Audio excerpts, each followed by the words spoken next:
You do not have a motivation problem. You do not have a discipline problem. You have a command problem. Your mind does not obey you, and because of that, your life reflects impulse, distraction, and hesitation instead of direction.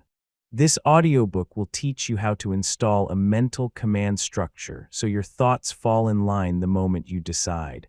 Not through motivation, not through emotion, but through control. When your mind obeys you, everything else follows. This is not inspiration. This is training. Chapter 1: Your mind is not your ally. So let's start with the truth most people avoid. Your mind is not your ally. It never was. Your mind did not evolve to lead you forward. It evolved to keep you comfortable, reactive, and alive in the short term. That's it. If you treat your mind like a partner, it will sabotage you. If you listen to it without structure, it will delay you. If you wait for it to agree with your goals, you will wait forever. That's the key. Your mind reacts, you decide, but most people reverse that order. They feel first, they think second, they act last if they act at all, and then they wonder why nothing changes. You have a choice. You can continue believing the lie that your thoughts are guidance, or you can accept the reality that your thoughts are raw input, nothing more. The mind produces noise, fear, doubt, excuses dressed up as logic. That does not mean your mind is broken. It means you are using it incorrectly. It's not about intelligence, it's about discipline. High performers understand this early. They don't ask their mind how it feels about the mission. They give it instructions. The mind follows structure, not intention. Say it again. The mind follows structure, not intention. You can intend all day. You can visualize. You can plan. You can journal. None of it matters without structure. Your mind does not respond to hopes. It responds to commands, repetition, and consequences. Look at real-world examples. Elite soldiers don't wait to feel brave. Surgeons don't wait to feel calm. Athletes don't wait to feel confident. They act first. The mind catches up later. That's the order. Action creates clarity. Action creates confidence. Action creates control. You don't think your way into discipline. You act your way into it. But your mind will resist this truth because action threatens comfort. Your mind will say, wait until you're ready. Your mind will say, let's think about this more. Your mind will say, now isn't the right time. That's not wisdom. That's avoidance. You don't need their permission. Not from your mind, not from anyone. You have a choice.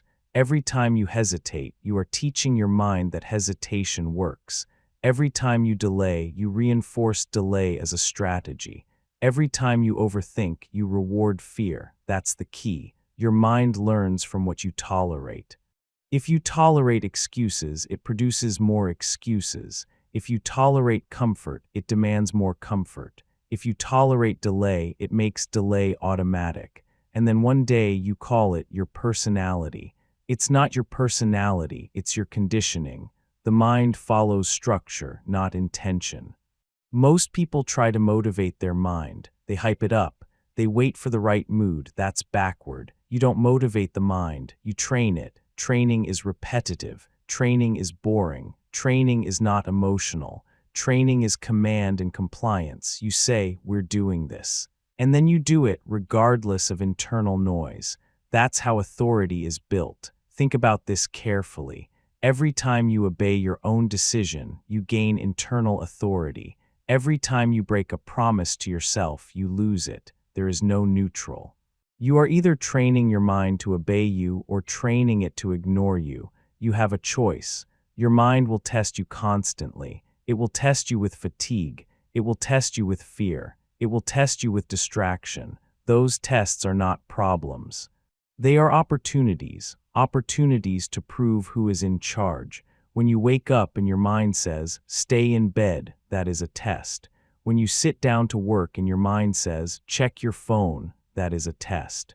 When discomfort shows up and your mind says, stop, that is a test.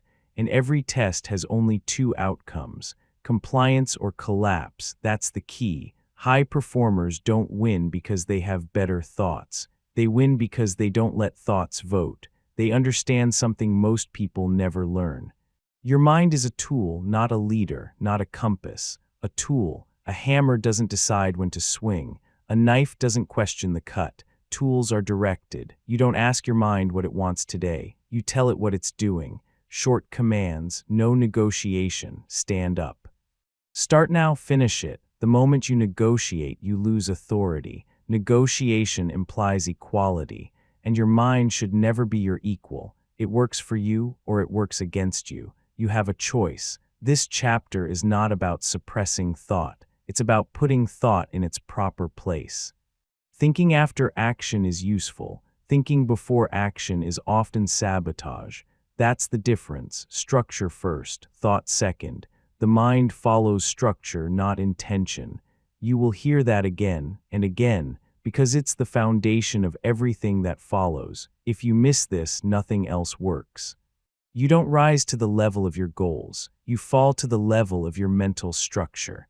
And right now, most people have none. They drift, they react, they explain. You will not, because from this point forward, you stop treating your mind like a fragile companion and start treating it like an untrained recruit. Clear orders, consistent enforcement, no emotional debate. That's how obedience is built.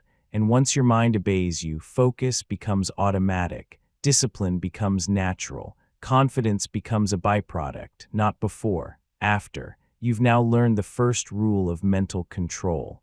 Your mind is not your ally. Accept that and you gain leverage. Reject it and you stay stuck. You made it this far. That means you're capable of more. But capability means nothing without authority. You've identified the problem. Now we sharpen the solution. Because once you understand that your mind reacts, not leads, you're ready for the next truth. Impulse is the real enemy of authority. You've seen how your mind resists command. Now let's expose how impulse destroys control. Chapter 2: Impulse is the enemy of authority. Impulse feels small, harmless, insignificant. That's why it's dangerous. Impulse is not a personality trait. It is not a flaw. It is a training mechanism. And every time you obey it, you weaken your authority. That's the key. Every impulse obeyed is a command ignored. Say it again. Every impulse obeyed is a command ignored. Your mind is always watching, always learning, always adapting.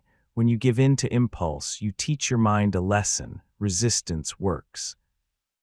And once your mind learns that lesson, it will use it against you constantly. You have a choice. You can keep obeying impulses and wonder why discipline feels impossible. Or you can start seeing impulse for what it is, a direct challenge to your authority. Impulse shows up quietly. Check your phone, scroll for a minute, respond emotionally. Delay the task, snack when you're bored, avoid discomfort. None of these feel dramatic, but none of them are neutral. Each one is a small loss, and small losses compound. That's the key. Authority is not built through big heroic moments. It's built through small, boring decisions made correctly over and over again. Impulse erodes that foundation. When you say, "I'll just check this quickly," you are not checking your phone. You are checking your authority. When you say, "I'll start in 5 minutes," you are not delaying work. You are delaying control. When you react emotionally instead of responding deliberately, you are not being authentic. You are being untrained. It's not about willpower. It's about discipline. Most people think discipline is about forcing yourself to do hard things. That's wrong. Discipline is about refusing to do unnecessary things. That's the key. Impulse demands immediate relief. Authority demands long-term order, and you cannot serve both. Your mind will always push for the path of least resistance. Always. That is not a defect. That is design. But design does not equal destiny. You don't need their permission, not your mind's. Not your emotions, not your impulses. You decide. Here's what most people miss. Impulse is not strong. It is repetitive. It wins because it is practiced. Every time you obey it, you strengthen the habit of obedience to the wrong thing. and your mind keeps score. It notices patterns.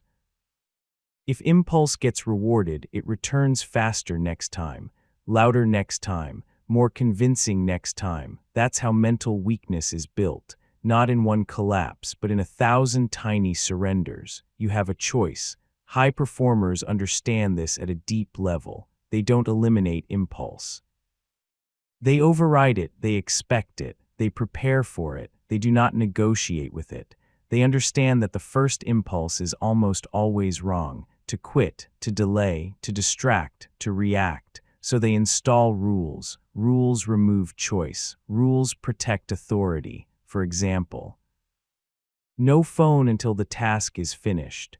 No emotional responses in the first 10 seconds.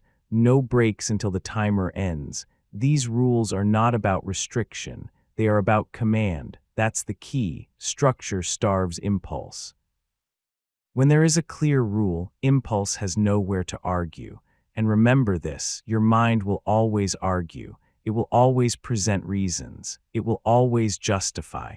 Justification is impulse wearing a suit. You don't debate it. You ignore it, because every impulse obeyed is a command ignored. Let's talk about emotional impulse. This is where most people lose control. They feel irritated, so they speak. They feel offended, so they react. They feel bored, so they escape. Emotion feels urgent, but urgency does not equal importance. That's the key. Responding emotionally feels powerful in the moment. But it hands authority to the emotion, and once emotion leads, discipline disappears. Controlled people feel emotions. They just don't let emotions decide. They pause, they create distance, they choose response. That pause is authority, and it can be trained. Here's a practical instruction. The next time you feel an impulse, any impulse, do nothing for 5 seconds. 5 seconds, breathe, stand still, say nothing. That pause interrupts the pattern. It reminds your mind who is in charge. You don't need to suppress the impulse. You just need to outlast it. Impulse is short-lived. Authority is durable. You have a choice. Most people think freedom means doing whatever they want. That's backward. That's slavery to impulse. Real freedom is the ability to not act, to wait, to choose, to command yourself. It's not about pleasure. It's about control. And control is built by denying impulse access to action. Every time you say no to impulse, something important happens. Your mind recalibrates. It learns that resistance does not work. That delay does not change the outcome.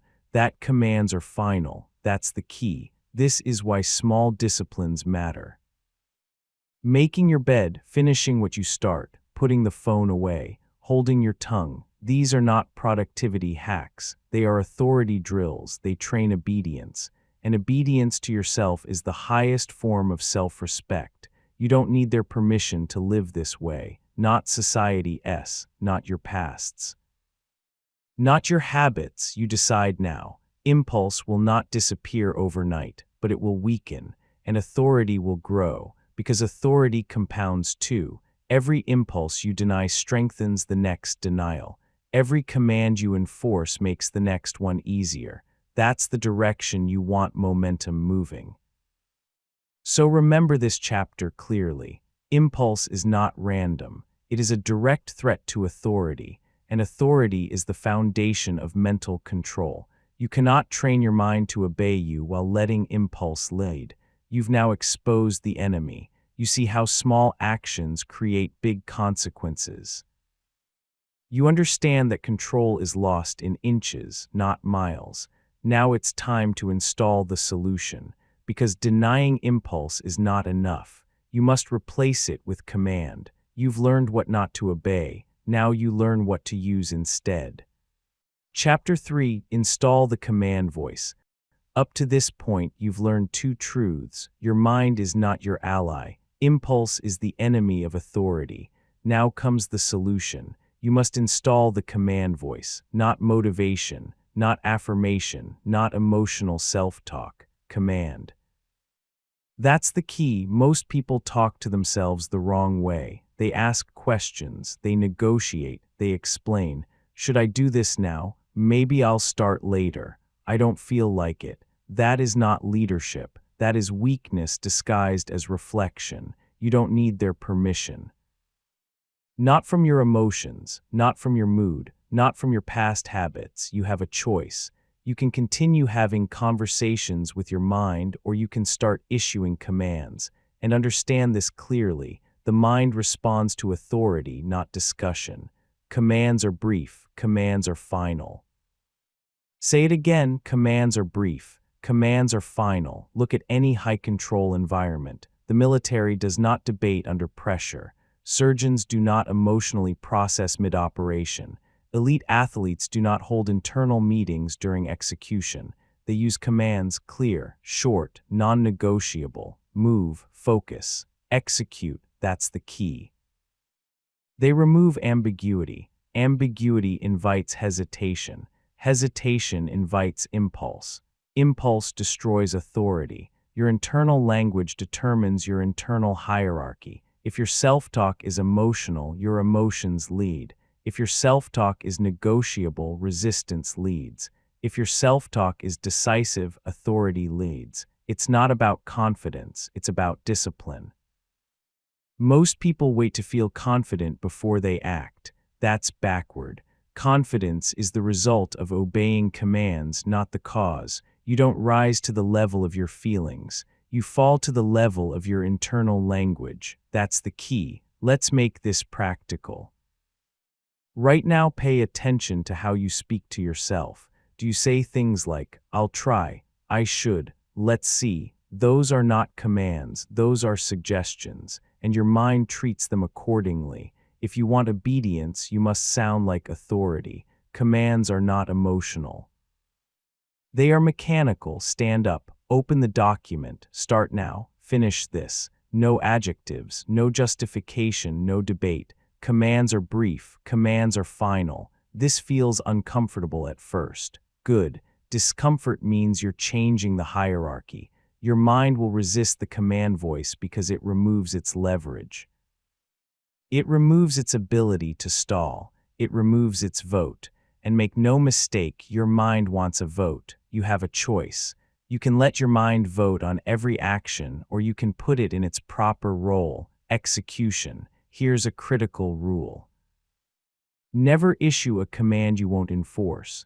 That's the key. Empty commands destroy authority faster than impulse. If you say start now and you don't start, you've just taught your mind that commands are optional. So start small, low risk, high consistency. Command something simple and follow through. Sit up. Then sit up, drink water, then drink. Begin, then begin. These are not trivial actions. They are authority drills. Every completed command strengthens the command voice. Every ignored command weakens it. You are training reflex. That's how militaries operate. That's how elite performers think. They reduce complexity. They increase compliance. Your mind does not need inspiration. It needs clarity. And clarity comes from commands. It's not about being harsh. It's about being precise. Emotion clouds instruction. Precision sharpens it. Another mistake people make is overcommanding. They issue long internal speeches. Okay, I need to get focused, because if I don't, then later I'll regret it. That's noise. Commands are short because short cuts through resistance. One sentence, one action. That's the key. Here's a pattern to install immediately. When you notice hesitation, issue a physical command first. Stand up. Move, open. Physical movement breaks mental loops. The body obeys faster than the mind. Once the body moves, the mind follows. Remember the core truth. The mind follows structure, not intention. Command creates structure. Intention creates daydreams. You don't need their permission to take control this way. Not your families, not your cultures, not the version of you that stayed comfortable. This is internal leadership. And leadership is lonely at first, because your old habits will complain, your old patterns will protest. Let them. Complaints are not commands. Feelings are not orders. Only decisions count. You have a choice. Every moment you either speak as authority or you speak as a subject. Subjects explain. Leaders command. This does not make you rigid. It makes you reliable, reliable to yourself. And self-trust is built the same way authority is built, through consistent follow-through. Now, an important distinction. Commands are for action. Reflection is for review. Do not confuse the two. You can think deeply after execution. You can analyze later. But in the moment of action, commands only. That separation is critical. Action time is not thinking time. That's the key. If you blur those lines, hesitation returns. So install this rule. When it's time to act, you do not think, you command. When it's time to review, you think calmly and deliberately. That's discipline. This chapter is not about becoming robotic. It's about becoming effective. Your emotions will still exist. Your thoughts will still arise. They just won't be in charge, and that changes everything. Because once the command voice is installed, impulse loses its power, noise loses its grip, focus becomes accessible. But there is one more threat to authority you must eliminate. Even with commands, many people still fail. Why? Because they negotiate. They issue a command, then soften it. They delay it. They modify it. And negotiation destroys command. You've learned how to speak with authority. Now you must learn how to protect it. Because what you negotiate, you do not control. You've installed the command voice. Now it's time to remove the habit that undermines it completely. Chapter 4. Stop negotiating with your thoughts. Negotiation is the fastest way to lose authority. Read that again. Negotiation signals equality. Command establishes hierarchy. And your mind must be beneath your decision. That's the key. Most people don't fail because they lack information. They fail because they negotiate with resistance. I'll start in 5 minutes. Let me just finish this. I'll do it after I feel ready. Those are not plans. Those are concessions. And every concession tells your mind something dangerous, that it has leverage. You have a choice. You can continue negotiating and wonder why discipline never sticks, or you can end the debate and establish command. What you negotiate, you do not control. Say it again. What you negotiate, you do not control. Negotiation creates a back and forth. Back and forth creates delay. Delay creates doubt. And doubt dissolves authority. Here's the truth most people don't want to hear. The moment you start bargaining with your thoughts, you've already lost. Because bargaining implies uncertainty. It implies weakness. It implies that the decision is not final. Your mind senses that instantly. And once it senses that, it pushes. It pushes with reasons. It pushes with fatigue. It pushes with emotion dressed up as logic. That's the key. Your mind does not need better arguments. It needs fewer options. Options invite debate. Debate invites delay. Delay invites impulse. You've already learned this. Impulse is the enemy of authority. Negotiation is how impulse sneaks back in. Let's make this concrete. I'll start in 5 minutes. That sentence feels harmless, responsible, even. It's not. It's a signal to your mind that time can change your decision. And if time can change your decision is weak. Compare that to this. Stand up, move now. No window, no escape, no discussion. That's command. And command works because it removes the mind's favorite weapon, delay. You don't need their permission, not from your comfort, not from your fear, not from your habits. You decide. Most people think negotiation is being kind to themselves. It's not. It's training yourself to hesitate, and hesitation becomes a lifestyle. It's not about kindness. It's about discipline. Discipline is not cruelty. Discipline is clarity. Clarity ends negotiation. Here's a rule you must install immediately. Once a decision is made, the conversation is over. That's the key. You can think before you decide. You can analyze. You can plan. But once the decision is issued, there is no more thinking. Action follows. If you allow post-decision debate, you erase the decision's authority. And your mind learns a terrible lesson, that decisions are suggestions. What you negotiate, you do not control. Let's talk about the internal tricks negotiation uses. It sounds reasonable. It'll be better later. I just need a break. I'll do a smaller version. These are not solutions. They are compromises with resistance, and resistance always wants more. Give it 5 minutes, it asks for 10. Give it a break, it asks for comfort. Give it an inch, it takes authority. You have a choice. High performers do not eliminate negotiation by force. They eliminate it by design. They create rules that end the conversation. Rules like, when the timer starts, I work. When I sit at the desk, I begin. When the alarm goes off, I stand up. Rules don't negotiate. Rules execute. That's the key.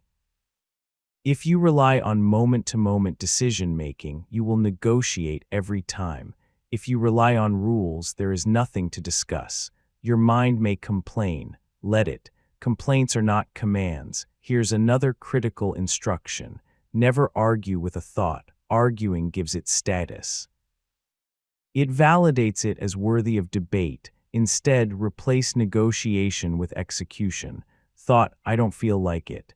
Response, move. Thought, this is uncomfortable. Response, continue. Thought, what if this doesn't work? Response, finish the rep. No commentary, no justification. Action ends negotiation faster than logic ever will. That's the key. Many people confuse awareness with indulgence. They say, I'm just acknowledging how I feel. Acknowledgement is fine. Obedience is the problem. You can notice a thought without negotiating with it. Notice, then command. This is leadership. Leaders do not poll their emotions. They assess and act. You are leading yourself now, and leadership requires hierarchy. Decision at the top, mind beneath it. Always you have a choice. If you keep negotiating, you stay reactive. If you end negotiation, you become deliberate. Deliberate people are calm. Reactive people are exhausted because negotiation drains energy. Every internal debate costs focus. Every compromise costs authority. Command simplifies, and simplicity scales. Here's a simple test. The next time you catch yourself saying, just stop, just one more, just a minute, just this once. That word is a warning. It means negotiation has started. End it immediately. Issue a command, take a physical step, stand up, close the app, open the document. Movement restores hierarchy. Remember this. Your mind will always look for loopholes. Negotiation is the loophole. Close it. What you negotiate, you do not control.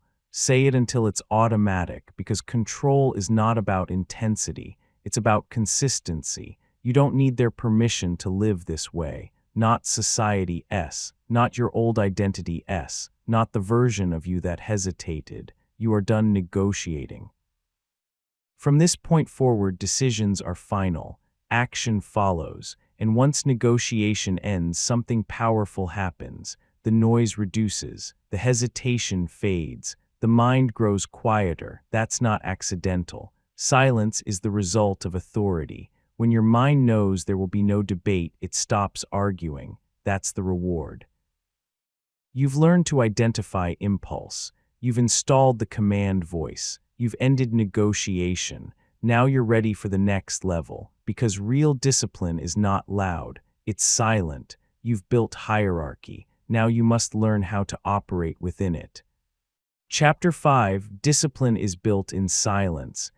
Most people think their problem is complexity, too many options, too many responsibilities, too much information. That's not the problem. The problem is noise. Overthinking is not intelligence. Overthinking is lack of direction. That's the key.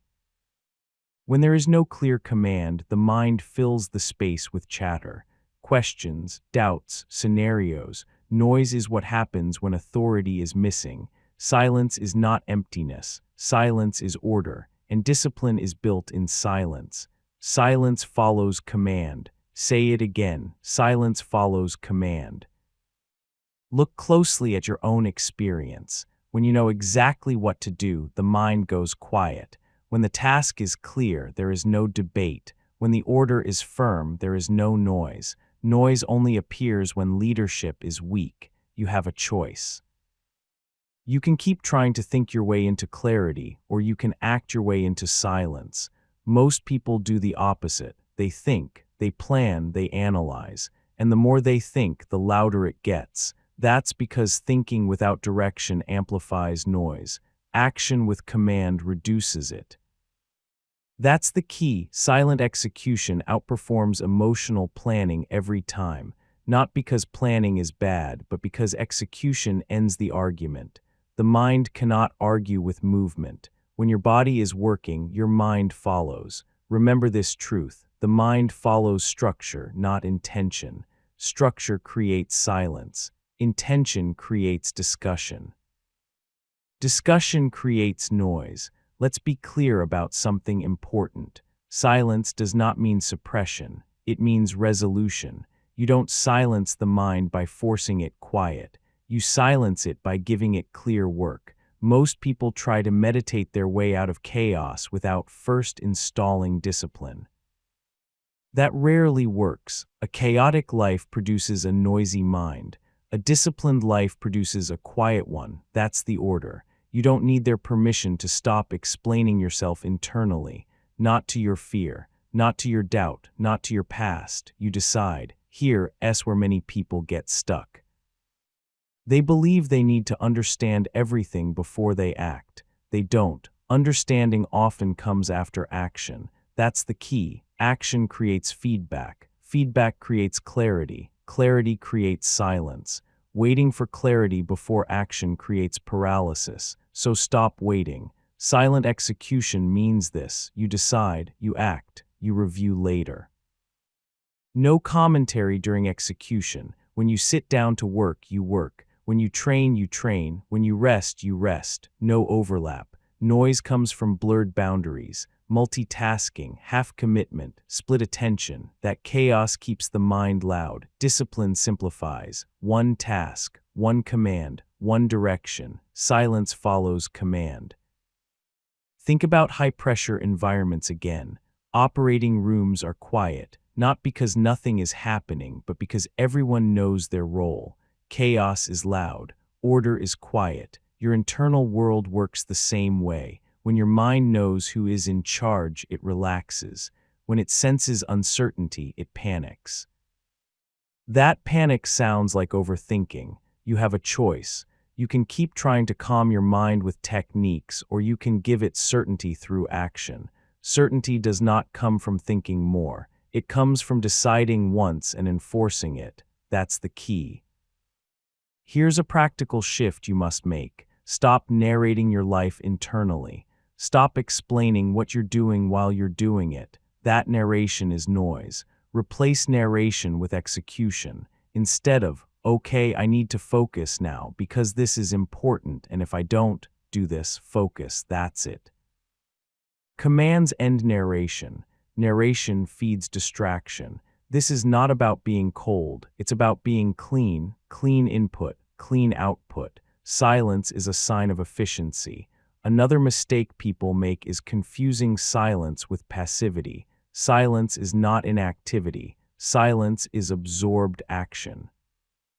When you are fully engaged, the mind goes quiet. When you are half engaged, the mind wanders. That's the key. If your mind is loud, check your commitment level. Are you fully in, or are you negotiating? Are you distracted? Noise is feedback. It tells you something is unresolved.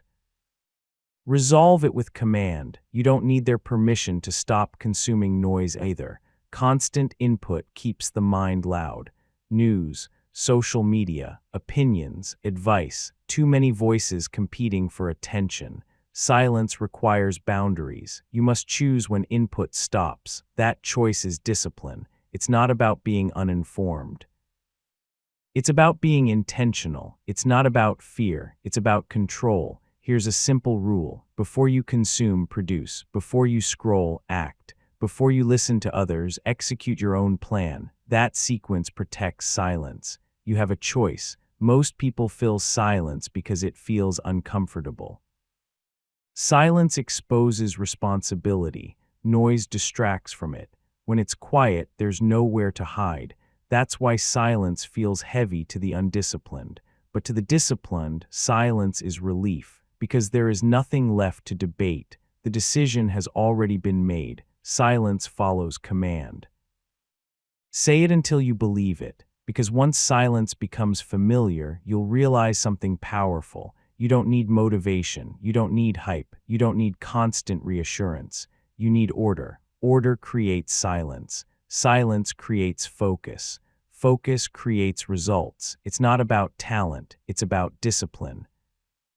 It's not about complexity, it's about direction. That's the key. So here is your instruction from this chapter. Stop chasing mental quiet. Build it through structure, through command, through action. Let silence be the outcome, not the goal. When you act decisively, silence arrives on its own. And once your internal world is quiet, you can finally hear what matters, because silence is not the end of control. It's the foundation for precision.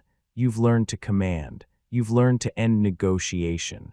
You've learned that discipline produces silence. Now it's time to direct something even more valuable. Because control of your mind ultimately comes down to one thing, where your attention goes. You've quieted the noise. Now you must aim the focus. Chapter 6: Control attention to control thought. If you want control of your thoughts, stop chasing your thoughts. That's backward. Thoughts follow attention. Attention follows discipline, never the other way around. That's the key. Most people try to fix their thinking directly. They analyze, they argue. They reason and they stay stuck because they're fighting symptoms, not cause. The cause is attention. Attention is the leash. Say it again. Attention is the leash. Where your attention goes, your thoughts follow. Where your eyes drift, your mind collapses shortly after. That is not philosophy. That is mechanics. Your mind cannot think about what it is not attending to. So if your attention is scattered, your thoughts will be scattered. If your attention is disciplined, your thoughts will align. You have a choice. You can keep blaming your mind for wandering, or you can take responsibility for where you place your attention. Responsibility is control. Most people live with their attention on autopilot. Notifications decide. Emotions decide. Other people decide. And then they wonder why they feel unfocused, anxious, and reactive. You don't need their permission to take attention back. Not from technology, not from habit, not from boredom. You decide. Let's make something very clear. Attention is not neutral. Whatever you give it to grows. Fear grows with attention. Distraction grows with attention. Confidence grows with attention. Discipline grows with attention. Attention is fuel. And most people are fueling the wrong things all day. That's the key. Look at your behavior. You say you want focus, but you stare at distractions. You say you want calm, but you consume chaos. You say you want discipline, but you feed impulse. It's not about desire. It's about discipline. Your attention habits are training your mind constantly.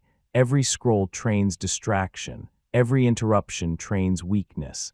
Every unfinished task trains avoidance. But the opposite is also true. Every sustained focus trains control. Every completed task trains authority. Every ignored distraction trains obedience. You have a choice. High performers don't have better brains. They have tighter leashes. They decide in advance where attention goes. They don't leave it to the moment, because the moment is emotional. Discipline is pre-decided. That's the key. Here's the rule you must internalize. If you don't control your eyes, you don't control your mind. Eyes lead attention. Attention leads thought, so start there. When you sit down to work, your eyes stay on the work, not the phone, not the window, not the notification. If your eyes wander, your mind follows, every time.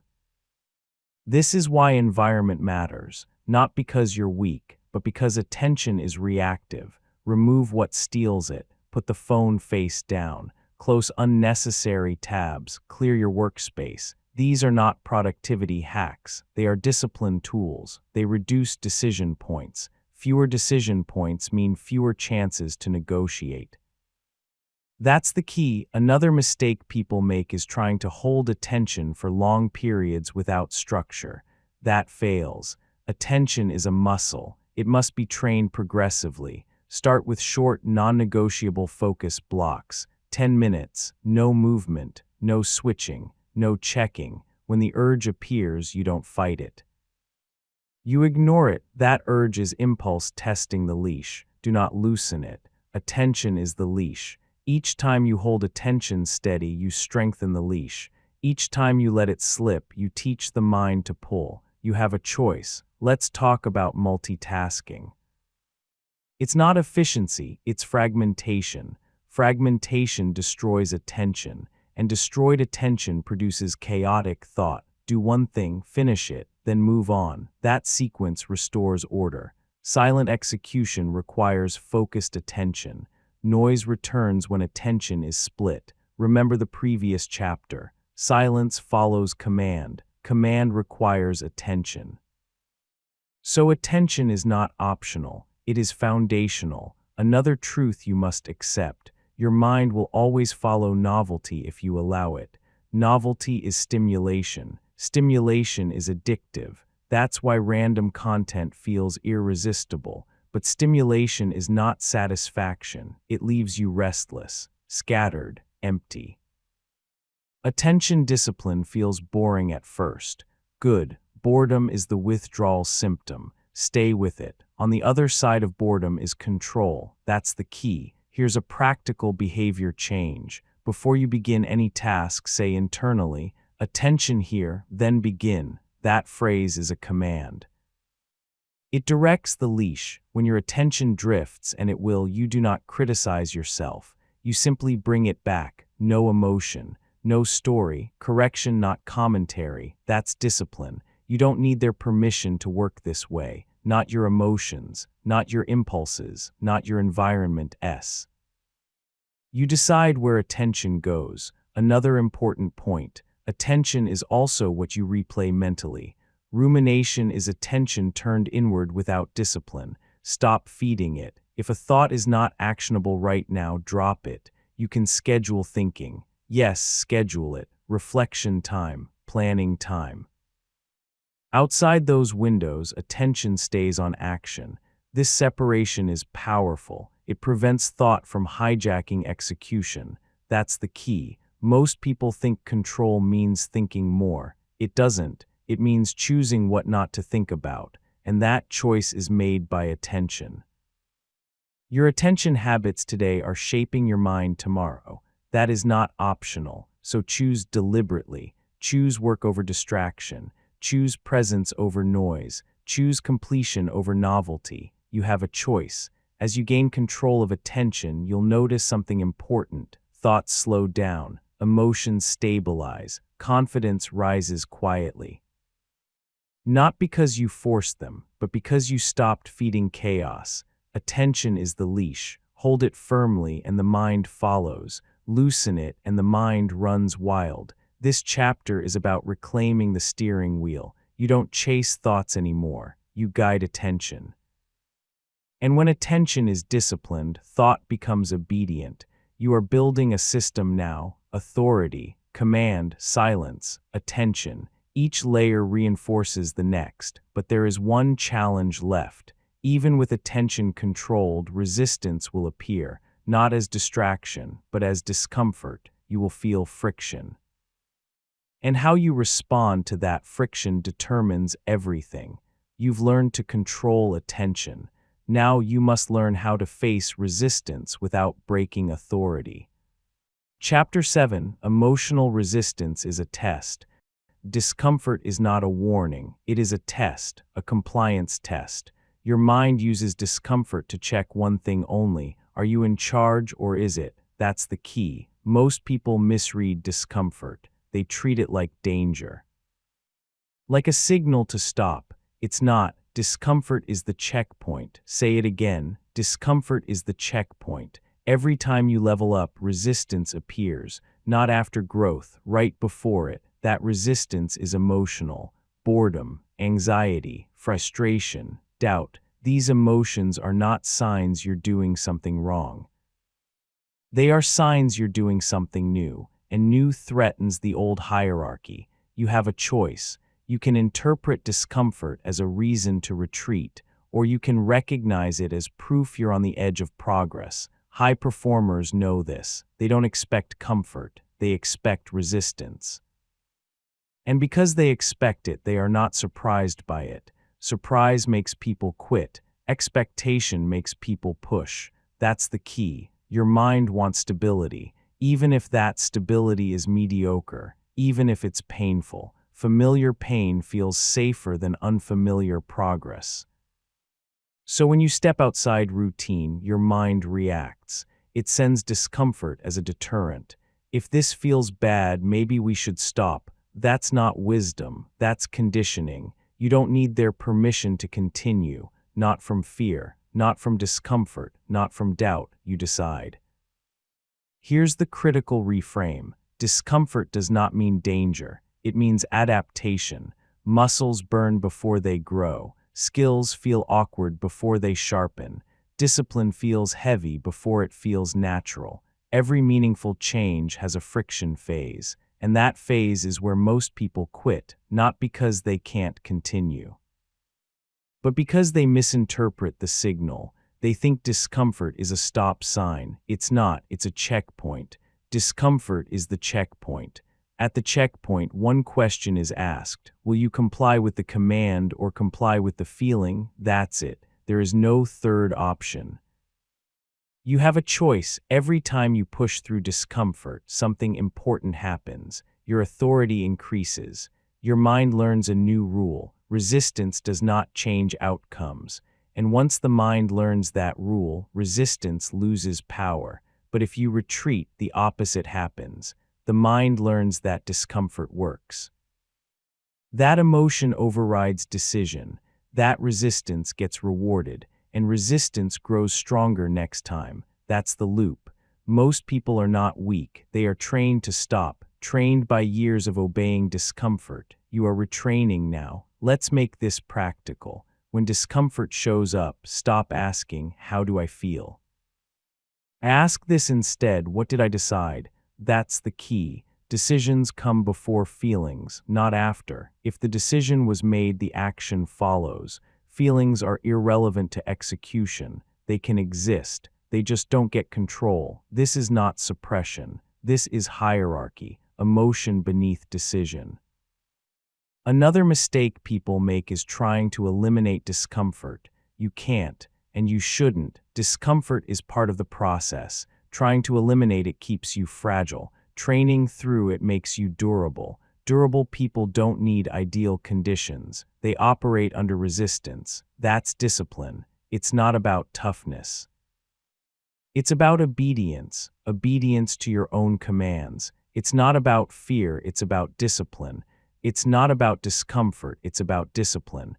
That's the key. Here's a powerful mental shift. The moment discomfort appears, say internally, "This is it." That phrase reframes the moment.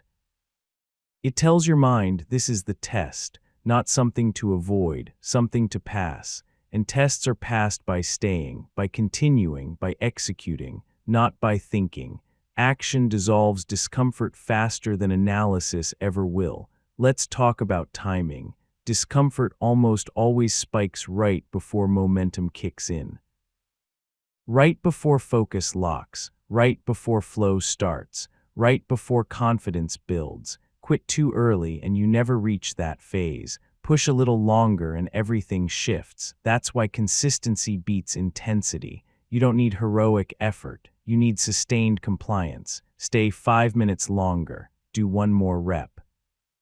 Finish the page. Those small extensions compound, and they train authority. You have a choice. Now, an important warning. Do not dramatize discomfort. Do not label it as trauma, identity, or truth. It's just sensation, temporary, unreliable, context-dependent. The moment you dramatize it, you empower it, treat it like weather. It passes, but only if you stop reacting to it. That's the key. This is where many people confuse self-awareness with self-indulgence. Awareness is noticing discomfort. Indulgence is obeying it. You can be aware without complying. That is maturity. Here's a simple discipline to install. When discomfort arises, slow your breathing and keep moving. Do not speed up, do not stop. Steady motion calms the nervous system.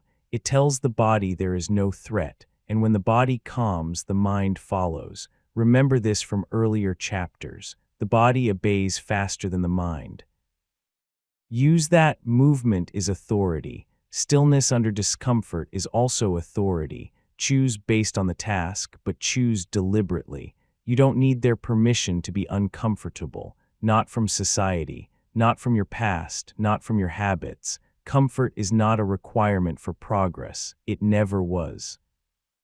Most people wait for motivation to overcome resistance. That's backward. Motivation comes after compliance. You act first, then motivation follows. That's the order. Discomfort is the checkpoint. Say it until it's automatic, because once you internalize this, fear loses its grip, not because fear disappears, but because it no longer decides. You decide. You've now learned to recognize resistance for what it is, a test, and tests are meant to be passed. You pass them by staying, by continuing, by obeying your own commands. This is how authority becomes unshakable. But authority is not built in one moment. It's built through repetition, daily, relentless, unemotional. You've learned how to pass the test once. Now you must learn how to make it permanent, because the mind learns through repetition, and repetition builds reflex. You faced discomfort, you didn't retreat. Now it's time to lock this in. Chapter 8: Build mental obedience through repetition. Nothing changes your mind in a single moment. That's the illusion. Your mind was not trained into chaos overnight. It was trained there slowly, repeatedly, predictably, and the same rule applies to control. The mind learns obedience the same way it learned chaos, through repetition. That's the key. Repetition builds reflex. Say it again. Repetition builds reflex. Most people look for insight. They want the idea that changes everything. That's not how real transformation works. Insight fades, emotion fades, motivation fades. Reflex stays. Reflex is automatic. Reflex is reliable. Reflex is obedience without debate.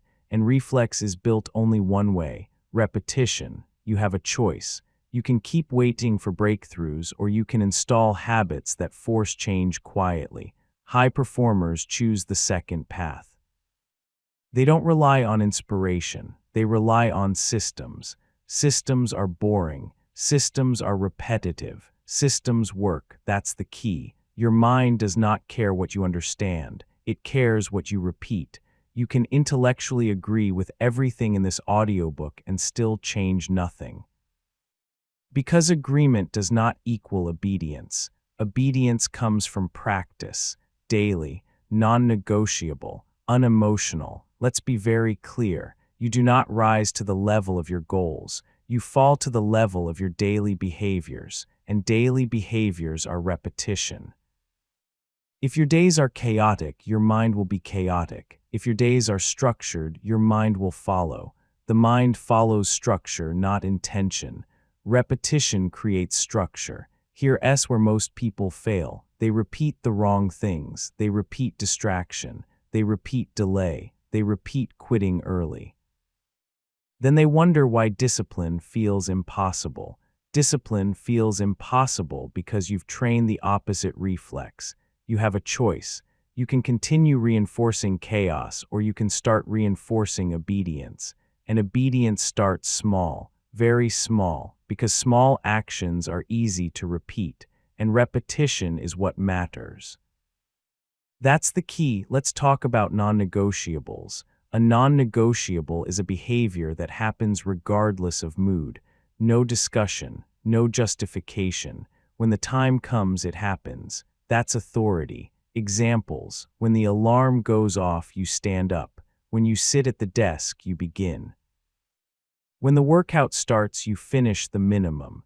These are not ambitious goals. They are obedience drills, and obedience drills rewire the mind, because every completed non-negotiable teaches the mind one lesson: resistance does not change outcomes. And once the mind learns that, it stops resisting. That's the payoff. Repetition builds reflex. Most people try to change everything at once. That fails. Overload creates collapse. Instead, pick one behavior. Something simple, something daily, something enforceable, and repeat it without exception, not for motivation, for authority. It's not about intensity, it's about discipline. You don't need their permission to start this way. Not from your ambition, not from your impatience, not from your ego. Start small. Stay consistent. Consistency is power. Here's a critical rule: never miss twice. Missing once is human. Missing twice is training failure. The second miss teaches the mind that rules are flexible. Flexibility kills obedience. That's the key. If you miss, correct immediately. Do not explain. Do not spiral. Do not dramatize. Correct. Correction is part of repetition. Another mistake people make is tying repetition to feeling. I'll do it when I feel like it. I'll do it when I'm motivated. That defeats the purpose. Repetition must be emotionless, like brushing your teeth. You don't debate it. You don't need motivation. You do it because it's the rule. That's the level you're aiming for. Automatic compliance. And automatic compliance is freedom.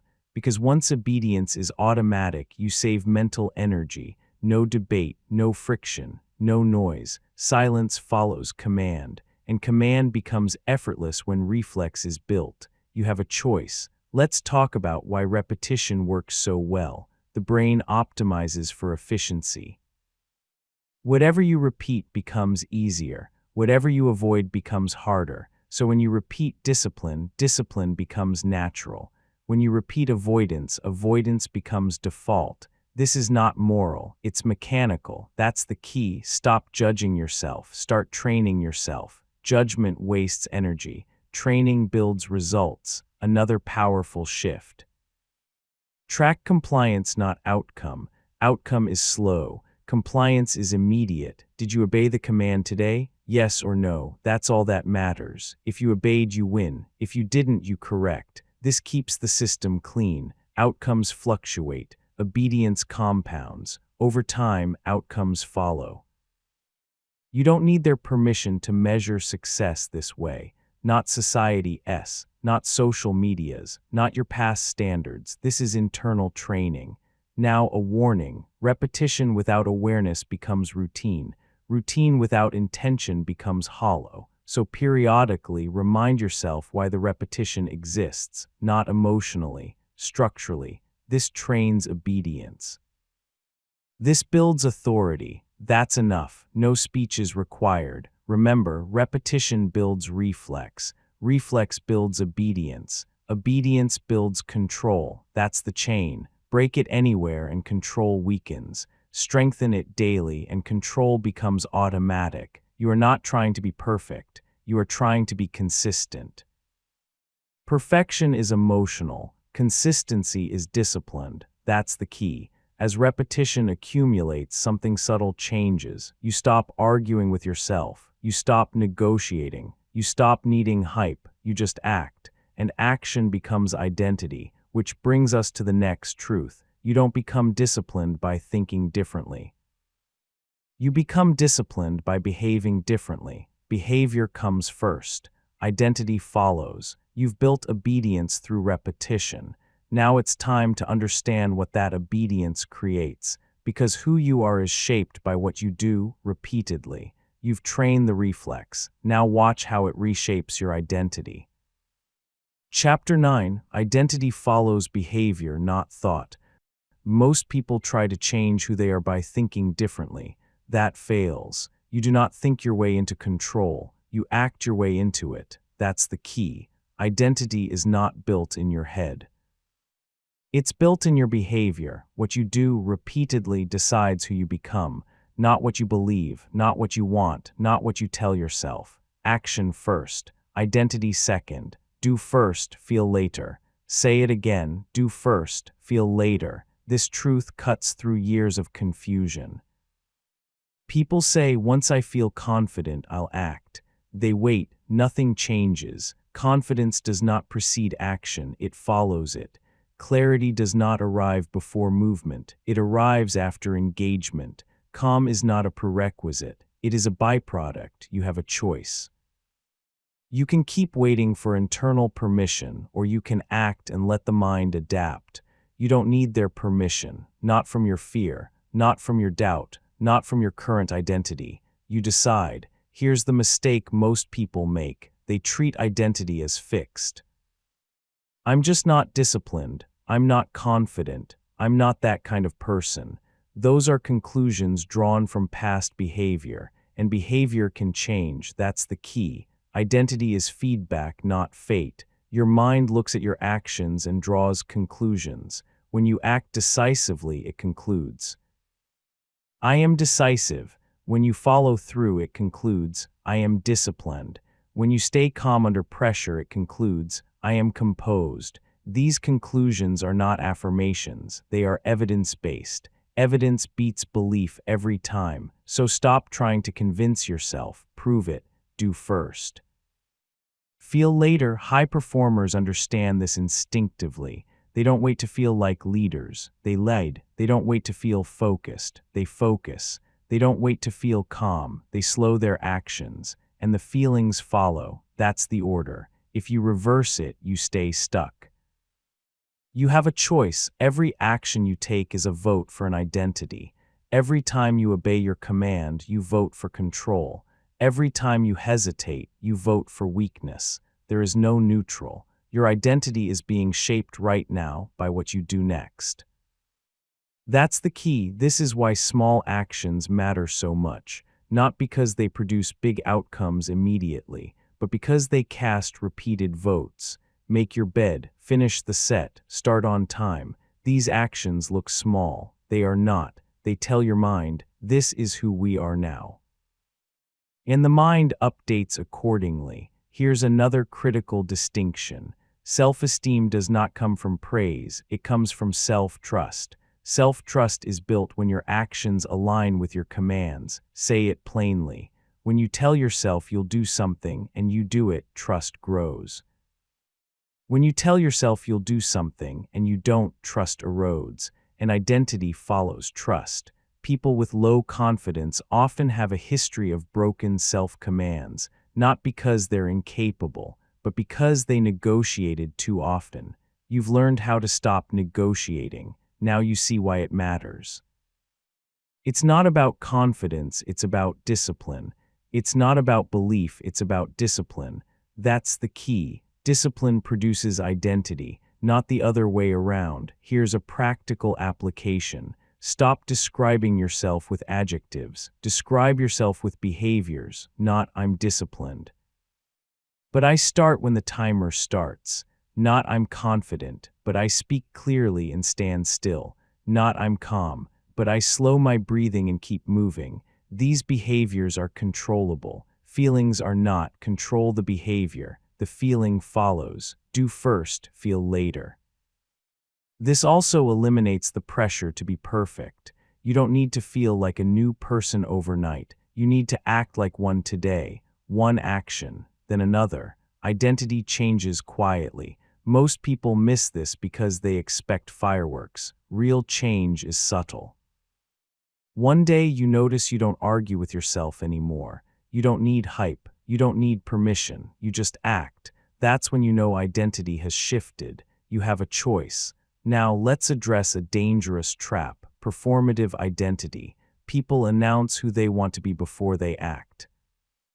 They say it out loud, they post it, they talk about it, and that releases pressure without producing evidence. Avoid this. Identity should be private and proven. Let your behavior speak. Silence protects identity formation. Noise dilutes it. That's the key. Another important point. You cannot think yourself out of inconsistency. Inconsistency is solved by structure and repetition, which you've already learned. When behavior is consistent, identity stabilizes. When behavior fluctuates, identity fractures. That's why discipline feels grounding. It removes internal contradiction. You know who you are because your actions are predictable to yourself, and that creates calm. Calm is not the absence of pressure. It's the absence of internal conflict. Internal conflict disappears when behavior aligns with decision. Do first, feel later. Say it until it replaces the old pattern, because the old pattern says, feel first, decide later. That pattern produces anxiety. This one produces authority. You don't need their permission to redefine yourself this way. Not your pasts, not your environments, not anyone's expectations. You redefine yourself through action, every day. Let's make this actionable. Choose one identity you want to build, not a label, a behavior-based identity. For example, I am someone who starts immediately. I am someone who finishes the minimum. I am someone who stays composed under pressure. Now define the behavior that proves it. Then do that behavior today. No emotion required. Evidence accumulates. And as evidence accumulates, the mind updates identity automatically. That's how change sticks. You don't argue with yourself anymore. You show yourself. That's the key. By now you can see the full system coming together. You installed authority. You eliminated negotiation. You built silence. You controlled attention. You passed discomfort tests. You built obedience through repetition. Now identity is aligning, but systems decay without maintenance. Authority fades if it's not enforced. Even strong identities can weaken if rules slip. So the final lesson is not about building control. It's about keeping it, because control is not a destination. It's a practice. You've become someone new through behavior. Now you must protect that hierarchy, and that requires vigilance. You've built the identity. Now you must maintain the chain of command. Chapter 10. Maintain the chain of command. Authority is not permanent. That's the truth most people avoid. You can build control. You can train discipline. You can reshape identity. And you can lose all of it quietly through neglect. That's the key. Authority decays without enforcement. Control is not something you earn once. It is something you practice daily. Every day your mind tests the hierarchy, not aggressively, subtly. It asks, do we still have to do this? It waits to see if you hesitate, and the moment you do, it takes note. You have a choice. You either reinforce the chain of command or you weaken it. There is no pause button. Never issue a command you won't enforce. Say it again. Never issue a command you won't enforce, because every ignored command teaches your mind a dangerous lesson. It teaches it that resistance works, and once resistance works once, it will try again. That's how discipline collapses, not through rebellion, through inconsistency, one skipped action, one delayed response, one emotional exception. People say, it's just this once. No, it's never just once. That's the key. Authority is cumulative, so is weakness. One ignored command weakens the next. One enforced command strengthens the next. Consistency is dominance, and dominance is calm. Let's be clear about something. This is not about perfection. It's not about rigidity. It's not about being harsh. It's not about intensity, it's about discipline. Discipline is quiet, it is predictable, it is boring, and that's why it works. Your mind does not need dramatic gestures, it needs reliable enforcement. When you say wake up, you wake up. When you say start, you start. When you say stop, you stop. No negotiation, no commentary. That consistency creates safety. Yes, safety. Because when your mind knows who's in charge, it relaxes. Anxiety often comes from unclear leadership. Internal chaos is a leadership problem. You solve it by being consistent. You have a choice. Now let's talk about erosion. Erosion does not announce itself. You don't wake up undisciplined. You drift. You allow small exceptions. You justify small delays. You indulge small impulses. And suddenly, commands feel heavier again. Motivation disappears. Resistance increases. Not because you lost ability, but because you stopped enforcing. That's the key. The solution is not motivation. The solution is maintenance, daily enforcement. Think of your mind like a trained unit. If drills stop, performance degrades. If standards slip, behavior follows. That's not punishment, that's reality. High-functioning people understand this. They don't rely on mood, they rely on systems.